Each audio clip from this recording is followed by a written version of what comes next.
అన్ని త్యాగాలకు వెరవకుండా తెలంగాణ రాష్ట్రం ఇచ్చింది. ప్రజలు ప్రజాస్వామిక పరిపాలన కోరుకుంటే ఎట్లాంటి ఒడిదుడుకులనైనా ఎదుర్కొని 5 కాదు 10 సంవత్సరాలు సుస్థిరమైన పరిపాలన అందించే బాధ్యత నాది, మా మిత్రుంది.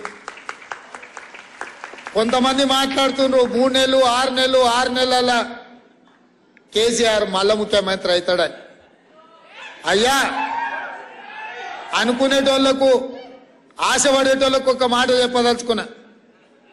మొన్నటి ఎన్నికలల్లో ప్రజలు బొక్కలు ఇరగొట్టి బోర్లు పడేసిరు. మీ బొక్కలే చక్కగా కాలేదు, ఏ రకంగా మళ్ళీ ఈ రాష్ట్రానికి ముఖ్యమంత్రి అవుతామని పగటి కాలాలుగా అంటారు. చేసి చూడండి ప్రయత్నం, తెలుస్తుంది మీకు ప్రజల యొక్క ఆగ్రహం.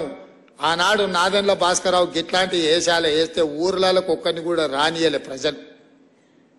ఇవాళ అట్లాంటి ఆలోచన ఎవడన్నా చేసిండంటే గ్రామాలలో ఇక్కడ ప్రజలు గోరీలు కడతారు. మళ్ళీ మీ గోరి మీరు కట్టించుకోవాలనుకుంటే బతుకుండగానే తెలంగాణ ప్రజలు మీకు గోరి కట్టాలనుకుంటే ఇట్లాంటి విపరీతమైన కోరికలు మీ మెదడులో వస్తాయి. అది మీ ఒంటికి ఇంటికి మంచిది కాదు. ప్రజలు ఎన్నుకున్న ప్రభుత్వాన్ని ప్రజలకు మంచి పరిపాలన అందించడానికి ప్రతిపక్షంగా సలహాలు సూచనలు ఇవ్వండి. మా ప్రభుత్వం ఎప్పుడు ద్వారాలు తెరిసే ఉన్నాయి.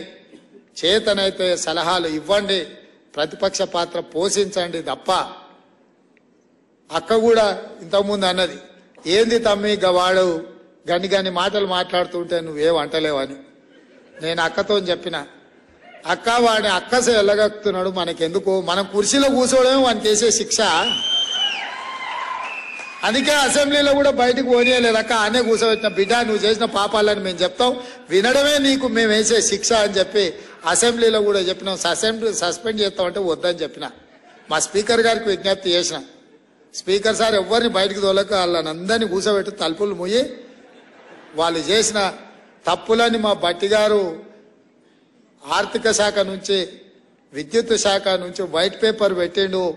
వాళ్ళు చేసిన పాపాలన్నీ మొత్తం లెక్కగట్టి చెప్తున్నాడు, వినాల్సిందే. ఆ పాపాలు చేసిన ఆ ఘోరాలు ప్రజలకు చెప్తున్నప్పుడు వాళ్ళు వినాల్సిందే అని చెప్పి నేను చెప్పడం జరిగింది.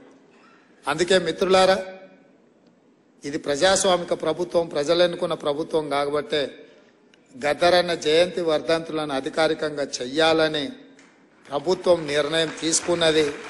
దాన్ని శాసనం చేయడం జరిగింది.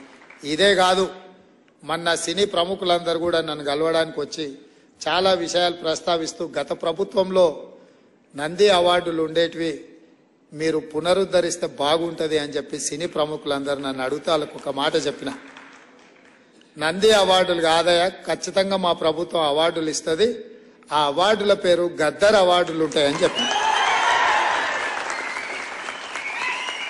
తెలంగాణ రాష్ట్రంలో కవులకు, కళాకారులకు, సినీ ప్రముఖులకు రాష్ట్ర ప్రభుత్వం తరఫున అధికారికంగా ఇచ్చే అవార్డులకు గద్దర్ అవార్డ్స్ అనే పేరు పెట్టి గద్దరన్నను గౌరవించుకుందామని చెప్పి ఈ వేదిక మీద నుంచి చెప్తున్నా. ఇదే శాసనం, ఇదే జీవో అని చెప్పి, నా మాటనే జీవో.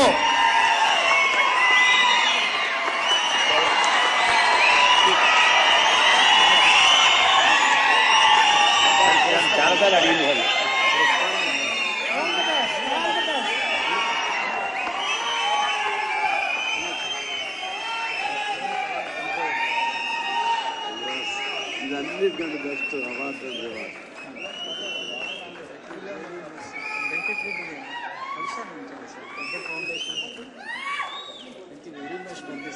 గొప్ప నిర్ణయం చాలా one people's heart. Great decision.